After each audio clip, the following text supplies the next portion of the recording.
भारत में अगर बाहर से आकर किसी ने अपना विशाल साम्राज्य फैलाया है तो वह है मुगल साम्राज्य। मुगलों ने भारत में 300 वर्षों से ज्यादा समय तक राज किया था। मुगल साम्राज्य के उदय का कारण था मुगल सम्राट बाबर। बाबर ने बहुत ही कम समय में भारत में मुगल साम्राज्य की स्थापना कर इसको जड़ तक मजबूत कर दिया था। तो आइए जानते हैं बाबर ने यह कैसे कर दिखाया। वीडियो स्टार्ट करने से पहले आपसे छोटी सी गुजारिश है, प्लीज इस वीडियो को लाइक कर दे। अगर आप हमारे चैनल पर पहली बार विजिट कर रहे हैं तो चैनल को सब्सक्राइब करना ना भूले, साथ ही बेल आइकन को भी प्रेस कर ले। बाबर का जन्म 14 फरवरी 1483 ईस्वी को फरगना के अंदिजान नामक शहर में हुआ था, जो अब उज्बेकिस्तान में है। निडर होने के कारण ही उसे बाबर के नाम से पुकारा जाता था। बाबर का पूरा नाम जहीरुद्दीन मोहम्मद बाबर था। बाबर के पिता का नाम उमर शेख मिर्जा था, जो तैमूर लंग के वंश से था। बाबर की माता कुतलुग निगार खानम मंगोल सरदार चंगेज खान के वंश से थी। इस प्रकार पिता की ओर से बाबर तैमूर लंग के वंश से था और मां की ओर से चंगेज खान का वंशज था। जब बाबर की उम्र मात्र 11 वर्ष की थी तो उसके पिता शेख मिर्जा की मृत्यु हो गई। पिता की मृत्यु के बाद बाबर फरगना का शासक बना। उसी समय बाबर के चाचा अहमद मिर्जा ने फरगना पर आक्रमण कर फरगना के कुछ हिस्सों पर अपना कब्जा जमा लिया तथा बाबर के मामा ने भी फरगना के कुछ हिस्सों पर कब्जा जमा लिया। बाबर इन सब से बिल्कुल भी नहीं घबराया, लेकिन बाद में अहमद मिर्जा ने बाबर से संधि कर ली और उन हिस्सों को वापस बाबर को सौंप दिया जिस पर उसने कब्जा जमा लिया था। उसके बाद बाबर ने अपने मामा महमूद खां को परास्त किया और अपना हिस्सा वापस हासिल कर लिया। बाबर बहुत ही ताकतवर शासक था। वह विशाल साम्राज्य की स्थापना करना चाहता था। इसी के उद्देश्य से 1496 ईस्वी में वह अपने पूर्वज तैमूर लंग की राजधानी समरकंद पर आक्रमण करने पहुंचा, लेकिन असफल रहा।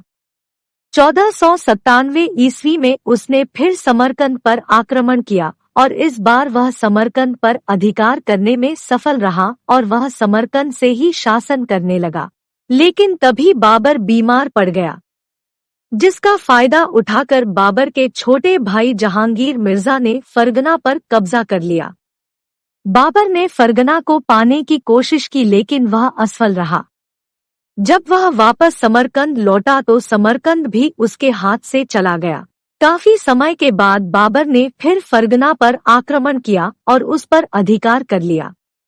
1504 ईस्वी में बाबर काबुल पर अधिकार करने में कामयाब रहा। 1507 में बाबर ने कंधार को जीता और बादशाह की उपाधि धारण की तथा अपने पूर्वजों की उपाधि मिर्जा का त्याग कर दिया। 1513 में बाबर ने समरकंद पर फिर से अधिकार कर लिया, किंतु कुछ समय बाद उज्बेकों से हुए संघर्ष में बाबर को समरकंद छोड़कर जाना पड़ा। इस दौरान कंधार पर भी बाबर का अधिकार समाप्त हो गया। बाबर के पास युद्धों का विशाल अनुभव था। उसने विभिन्न युद्धों में अनेक नए प्रकार के कौशल सीखे। उसने अपनी सेना में तोपों को शामिल किया और एक मजबूत तोपखाने का निर्माण किया। कंधार और समरकंद पर अपना आधिपत्य खोने के बाद बाबर की नजर भारत पर पड़ी। बाबर ने भारत पर पहला आक्रमण 1519 ईस्वी में किया, जिसमें उसने बाजौर के किले पर आक्रमण किया। बाबर ने इस युद्ध में तोपों का प्रयोग किया। कुछ ही घंटों में हजारों सैनिक मारे गए। बाबर ने यहाँ के सभी पुरुषों की हत्या कर दी और महिलाओं और बच्चों को गुलाम बना लिया। उसके बाद बाबर भारत पर बार बार आक्रमण करता रहा, लेकिन उसे बड़ी सफलता हाथ नहीं लगी और वो वापस काबुल लौट गया। उस समय भारत की राजनीतिक स्थिति कुछ अच्छी नहीं चल रही थी। उस समय दिल्ली के सुल्तान बहुत सी लड़ाइयां हार रहे थे, जिस वजह से विघटन की स्थिति उत्पन्न हो गई थी। इब्राहिम लोदी जो दिल्ली का सुल्तान था, एक सक्षम शासक नहीं था। पंजाब के गवर्नर दौलत खान इब्राहिम लोदी के काम से बहुत असंतुष्ट थे। इब्राहिम लोदी के चाचा आलम खान, जो दिल्ली की सल्तनत के लिए एक मुख्य दावेदार थे, बाबर को जानते थे। उसके बाद आलम खान और दौलत खान ने बाबर को भारत आने का न्योता भेजा। बाबर को ये न्योता बहुत पसंद आया। उसे ये अपने फायदे की बात लगी और अपने साम्राज्य को बढ़ाने के लिए 1525 ईस्वी में बाबर विशाल सेना लेकर भारत की ओर बढ़ा। बाबर ने पंजाब पर आक्रमण कर उस पर अधिकार कर लिया। फिर 12 अप्रैल 1526 ईस्वी को पानीपत के मैदान में बाबर और इब्राहिम लोदी की सेनाओं का आमना सामना हुआ। बाबर पूरी तैयारी के साथ आया था, जबकि इब्राहिम लोदी ने अपनी अदूरदर्शिता के कारण पूरी तैयारी नहीं की। उसे अपनी विशाल सेना पर विश्वास था।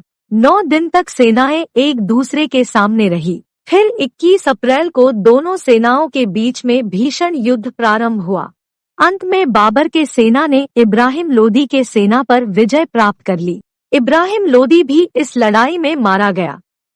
इस प्रकार 1526 ईस्वी में बाबर ने भारत में मुगल साम्राज्य की नींव रखी। पानीपत के प्रथम युद्ध के बाद बाबर ने भारत में ही रुकने का मन बनाया। मेवाड़ के शासक राणा संग्राम सिंह को बाबर का भारत रुकना सही नहीं लगा। राणा संग्राम सिंह बाबर को भारत से बाहर निकालना चाहता था। बाबर ने बयाना, धौलपुर और ग्वालियर के दुर्गों पर अधिकार कर लिया था। धीरे धीरे राणा संग्राम सिंह और बाबर के बीच संघर्ष बढ़ता जा रहा था। राणा संग्राम सिंह और अफगान सरदार हसन खान मेवाती की संयुक्त सेनाओं ने मिलकर बयाना के दुर्ग पर अधिकार कर लिया। फरवरी 1527 ईस्वी में राणा सांगा ने सीकरी के पास बाबर की सेना के एक भाग पर आक्रमण करके उसे तहस नहस कर दिया। 16 मार्च 1527 ईस्वी को बाबर और राणा संग्राम सिंह के बीच आगरा से लगभग 35 किलोमीटर दूर स्थित खानवा नामक स्थान पर भीषण युद्ध प्रारंभ हुआ। खानवा का युद्ध बाबर के समय में लड़ा गया दूसरा प्रमुख युद्ध था। बाबर ने खानवा के युद्ध में भी तोपों का प्रयोग किया। दोनों सेनाओं के मध्य भयंकर युद्ध हुआ। युद्ध के आरंभ होने के कुछ समय बाद राणा सांगा बेहोश हो गया, जिसके बाद उसके सरदार उसे सुरक्षित स्थान पर ले गए। राणा सांगा की अनुपस्थिति में झाला नामक सरदार ने युद्ध का संचालन किया, लेकिन बाबर के सैनिकों ने राणा सांगा की सेना को बुरी तरह पराजित किया। इस प्रकार बाबर ने खानवा के युद्ध में विजय प्राप्त की। खानवा का युद्ध जीतने के बाद बाबर ने अफगानों के विद्रोह का दमन करने की ठानी। इस समय अफगान सिकंदर लोदी के पुत्र महमूद लोदी की अध्यक्षता में संगठित हो रहे थे। बाबर अफगानों का दमन करने के उद्देश्य से जनवरी 1529 ईस्वी में आगरा से बिहार के लिए निकल पड़ा। जब बाबर चुनार पहुंचा तो बहुत से अफगान डर के कारण बाबर की शरण में आ गए। मई 1529 ईस्वी में मुगलों और अफगानों के मध्य घाघरा के तट पर भीषण युद्ध हुआ। इस युद्ध में अफगान बुरी तरह परास्त हुए, जिसके बाद अफगानों ने बाबर की अधीनता स्वीकार कर ली। घाघरा के युद्ध के बाद संपूर्ण उत्तर भारत पर बाबर का साम्राज्य स्थापित हो गया। घाघरा के युद्ध से लौटने के बाद बाबर काबुल जा रहा था, जहां की देखभाल के लिए बाबर ने अपने पुत्र हुमायूं को भेजा था।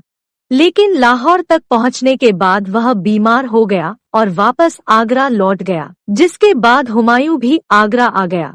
26 दिसंबर 1530 ईस्वी को लंबी बीमारी के कारण आगरा में बाबर की मृत्यु हो गई।